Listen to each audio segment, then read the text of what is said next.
Hello everyone, I'm Joel Batardo, and I did my analysis on Vietnam's disaster management.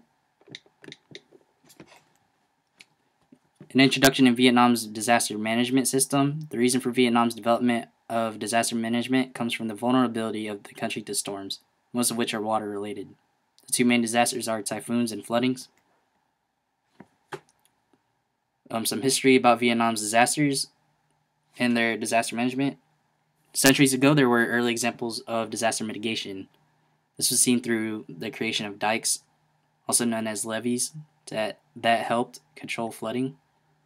In 1997-1998, Vietnam experienced the two phenomena El Nino and La Nina. These two phenomena caused long periods of drought and long periods of flooding, which is devastating to the whole area.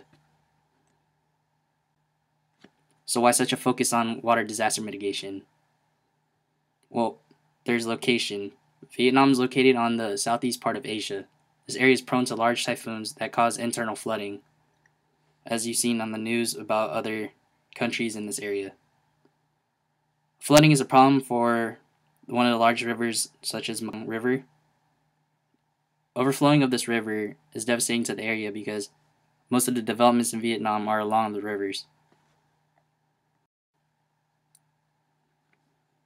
Modernization. As modernization and industrialization occurs, the intensity of storms increases. This contributes to the Earth's imbalances. So as modernization continues to develop Vietnam, there are more assets to be destroyed that affect the economy of Vietnam. More developments and buildings are being created, and these buildings have no proper building regulations. So what policies do the Vietnam government implement? Well, the first one was implemented in 1994 as the first national strategy and action plan for water disaster mitigation. What the policy did was try to strengthen the hazard and disaster mitigation of Vietnam, improve the natural and man-made environment, reduce the casualties and devastation of disasters. The policy did this by trying to improve weather forecasts and warning systems in order to better estimate and predict incoming disasters, assign duties to the regions of Vietnam for economic recovery, and also increase preparedness for the aftermath of disasters through education, planning of needed materials, organization of rescue teams, and developing policies to fund these rescue forces. So the first one had some problems. Therefore, Vietnam developed the second national strategy and action plan for disaster mitigation and management. This policy was created to enhance and improve the first national strategy and action plan for disaster mitigation and management. The first plan lacked attention to preparedness and lacked the education and research of proper disaster mitigation and readiness.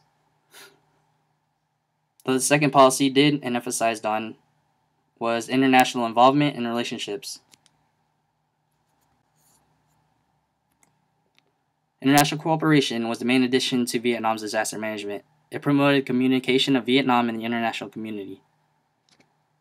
One quote from the Ministry of Agriculture and Rural Development Central Committee for Flood and Storm Control was making use of the technical and material assistance of UN agencies, donors, and NGOs.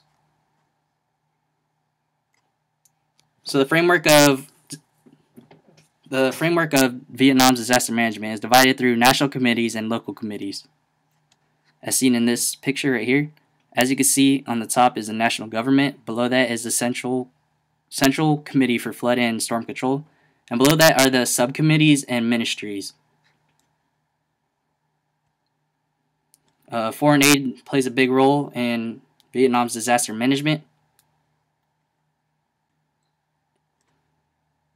Vietnam is an active participant in the international community of disaster management. Recently, Vietnam hosted Disaster Management Partnership Conference for ASEAN, Association of Southeast Asian Nations.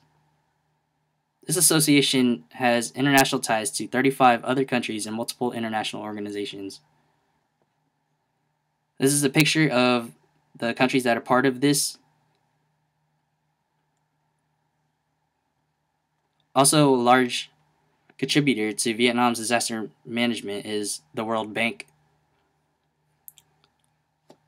An effective disaster management system needs funds. The World Bank offers one of the biggest contributions to Vietnam's disaster management. In 2012, the World Bank contributed $150 million.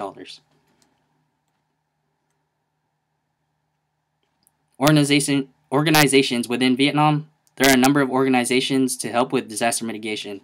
One of the main ones is VUFO, Vietnam Union of Friendship Organizations. This organization also communicates with international organizations. VUFO has relationships with 900 foreign NGOs.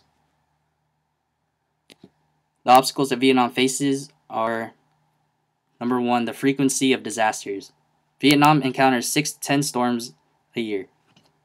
These storms bring in heavy rain that cause large amounts of flooding. The storms occur in the months of June to November.